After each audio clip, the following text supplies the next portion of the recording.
What up, y'all? It's Rex V. Welcome to my channel, and today I'm gonna give you 5 tips on how you can overcome beat block and start making music again. Let's get right to it. So these first 2 tips are things that can help with all forms of creative block, whether you're struggling with writing lyrics or come up with new melodies and chord progressions. These are things that I use to help me get out of that creative sunken place. Most of the time it's all up here, and these first 2 tips will help you navigate that a little bit better. The last 3 tips are tools and resources that you can use that'll help you get your empty sessions started and put you on the path to making bangers again.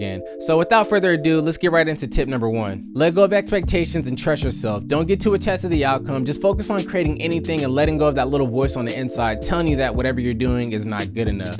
I like to look at it like practicing your jump shot in the gym. It's unlikely that you're gonna hit every single shot that you take, but you're also not doing yourself any favors thinking that you will never hit another shot again just because you missed your first couple shots. It's important to just keep putting up shots, because once you start seeing 1 or 2 of those go in, it gets a lot easier to start trusting yourself, and before you know it, you're gonna be knocking down shots, leaving your gooseneck in the air. So just trust yourself. Just keep putting up those shots and eventually you'll knock one down.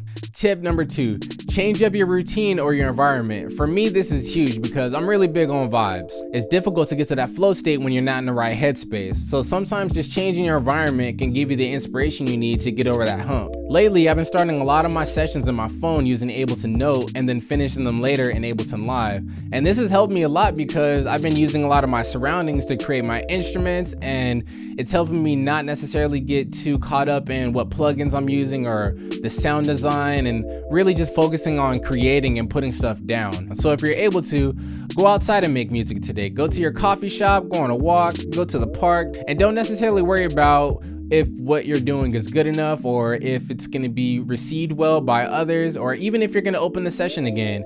Just worry about creating, putting something down just because it feels good. Tip number 3, use a timer when you're starting a new session. I always start my new sessions in Ableton Live with a timer. I use a cool timer by Curtis King. I think it's just called Beat Timer. I believe it's free. It may be a couple dollars. I'm not 100% sure. I got it a long time ago. Maybe I'll do a little bit of research later and put the link in the description. Maybe I won't. Maybe that's something you'll need to do on your own. But I use a timer because it helps me be more present and not get too bogged down on like mixing and, like I said before, doing sound design and all that stuff. Using the timer just helps me think that, okay, I need to do this, I need to do this, I need to do this, and I'm gonna get it done. I'm not necessarily thinking like, oh, what's the best snare to go to this, or what's the best hi-hat, or what's the best XYZ or plugin, whatever.